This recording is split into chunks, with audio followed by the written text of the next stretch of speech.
औज़ु बिल्लाहि मिनश्शैतानिर रजीम बिस्मिल्लाहिर रहमानिर रहीम। आज थोड़ी सी हम लोग पॉलिटिक्स की बातें कर लें। तो आज के पॉलिटिक्स में हम आज का जो दौर चल रहा है उसमें कौन सी पॉलिटिक्स हो रही है, क्या हो रहा है, इसको हम ज़रा देखेंगे अपने धार्मिक किताबों से। वह बात रामायण से भी देखेंगे और गीता से भी देखेंगे और फिर कुरान से भी देखेंगे कि आज अल्लाह ताला ने इस पॉलिटिक्स के बारे में क्या कहा है, या जितने नबी भी आए हैं उन्होंने क्या कहा है।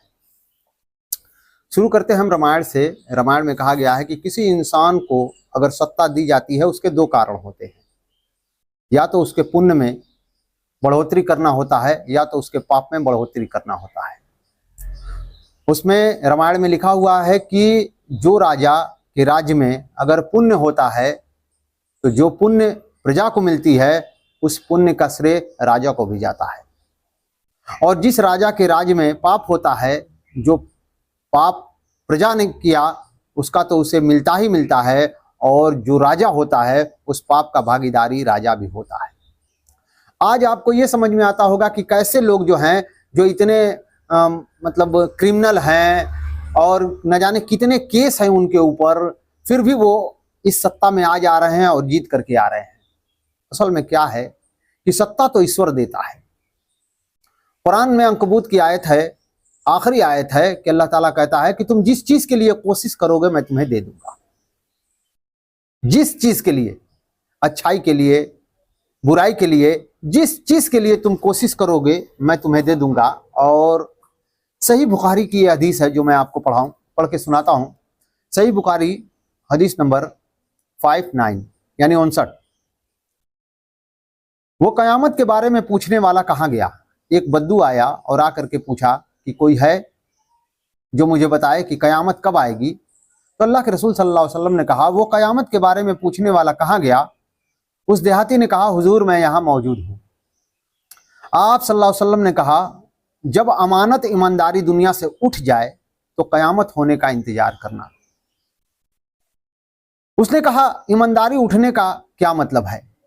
आपने फरमाया, जब हुकूमत के कारोबार नालायक लोगों को सौंप दिए जाए तो कयामत का इंतजार करना। सही बुखारी नंबर 59। यह बात हदीस में आ गई कि आखिरी जमाने में जो है वो लोग, ये सत्ता का कारोबार उनके पास चला जाएगा जो वक्त के झूठे बेईमान लोग होंगे। आगे मैं अपनी वीडियो में भगवान श्री कृष्ण की बातें भी मैं आपको सुनाऊंगा कि उन्होंने कयामत के बारे में, यानी कि कलयुग के बारे में, यानी कि आखिरी समय के बारे में उन्होंने क्या कहा है। कलयुग को सबसे श्रापित युग बताया गया है। भगवान कृष्ण ने कलयुग के बारे में 5 कड़वी सच्चाई बताई थी। पहला, कलयुग में ऐसे लोग राज करेंगे जो बोलेंगे कुछ और करेंगे कुछ। कलयुग के शासक अपनी प्रजा का शोषण करेंगे। दूसरा, कलयुग में कुछ लोग बड़े ज्ञानी और ध्यानी कहलाएंगे लेकिन उनका आचरण राक्षसी होगा। मनुष्य धन और संपत्ति के और लोभी इसी होंगे। तर्ज पर, इसी बात पर अल्लामा इकबाल ने कहा है, जलाले बादशाह हो या फिर हो जमहूरी तमाशा। जलाले बादशाह हो या फिर हो जमहूरी तमाशा, जुदा हो दीन सियासत से तो रह जाती है चंगेजी। जुदा हो दीन सियासत से तो रह जाती है चंगेजी। आज जो ये जमहूरियत हमारे सामने आया है, वो आया है इस बेस पर कि धर्म अलग होगा और सियासत अलग होगी। लेकिन अगर सियासत को निकाल दिया, सियासत से दीन को निकाल दिया जाए, धर्म से निकाल दिया जाए, वो क्या रह जाता है? इसी को अल्लामा इकबाल ने कहा है। इस बात पर जरा गौर करना चाहिए कि एक इंसान जब उसके ऊपर कोई भी व्यक्ति सवाल जवाब वाला नहीं होगा तो वो कहां से कहां चला जाएगा। इसलिए दीन हमेशा कहता है कि जो भी तुम्हें मिला है, चाहे बादशाही मिली हो और चाहे जमहूरियत हो, किसी भी हाल में तुम्हें जवाबदेह होना पड़ेगा। इसी के बात पर एक हदीस और है जो मैं आपको सुनाता हूं। रसूलुल्लाह सल्लल्लाहु अलैहि वसल्लम ने फरमाया, ऐ अब्दुर्रहमान बिन सुमरा, हुकूमत का सवाल न करना, क्योंकि अगर ये हुकूमत तुम्हें मांगने पर मिल जाए तो तुम इस सिलसिले में अपने आप के सुपुर्द कर दिए जाओगे। यानी अल्लाह की तरफ से तुम्हें हुकूमत चलाने में कोई मदद नहीं मिलेगी, लेकिन बगैर मांगे हुकूमत दी गई तो इसमें तुम्हारी मदद जरूर की जाएगी। ये निजाम है अल्लाह का, वो तो किसी ना किसी से चलवाइबे करेगा, चाहे कोई जबरदस्ती आए और चाहे अल्लाह जिसे सौंपे।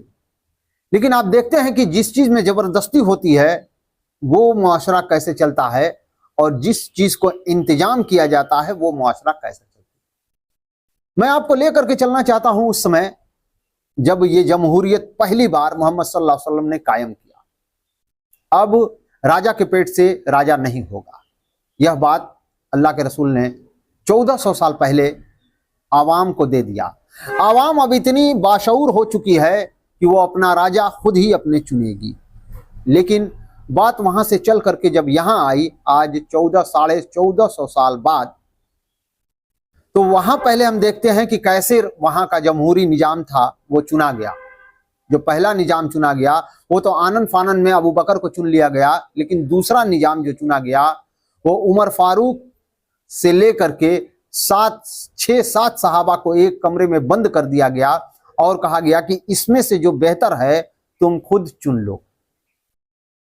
अब उनमें से जो लोग बेहतर थे सब ने ये कहा कि ऐ उमर, हम आपको ही चुनते हैं। यानी कि सत्ता मिलने से एक दिन पहले तक किसी को नहीं पता था कि हमें सत्ता मिलने वाली है, और किसी को इस बात का एहसास नहीं था कि मैं इस सत्ता पर अपना हुकूमत कायम करूंगा, इस सत्ता को मैं चलाऊंगा। तो इस तरह से वो जो हदीस थी कि लोगों हुकूमत की ख्वाहिश ना करना, हाँ अगर अल्लाह की तरफ से तुम्हें मिल जाती है तो फिर तुम उसे चलाओ, अल्लाह ताला तुम्हारी उसमें मदद करेगा। वहां जमहूरियत कैसे चुनी गई? कुछ लोगों के द्वारा।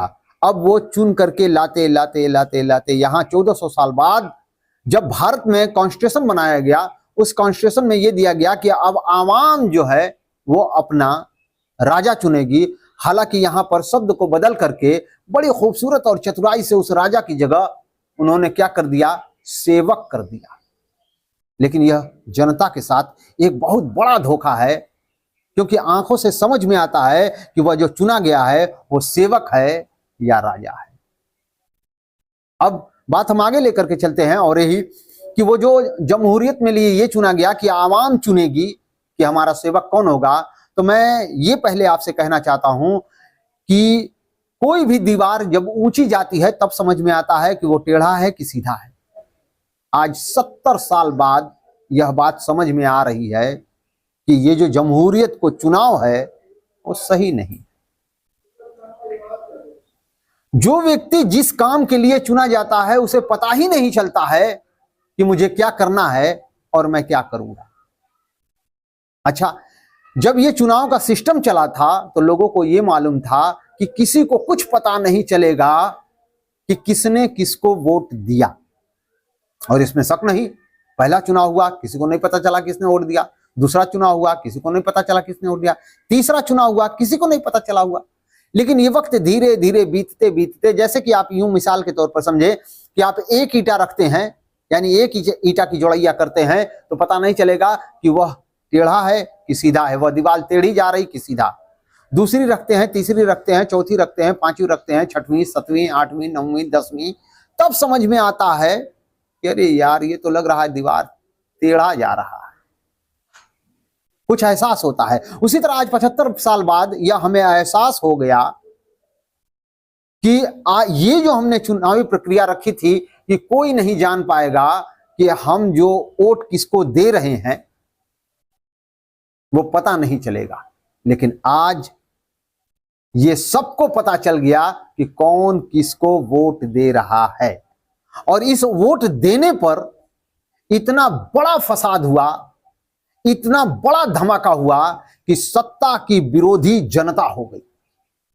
सत्ता ने यह मान लिया कि इन्होंने मुझे वोट नहीं दिया है, अब मैं इनका काम नहीं करूंगा, और तो और जिस ढंग से चाहूंगा इन्हें सताऊंगा।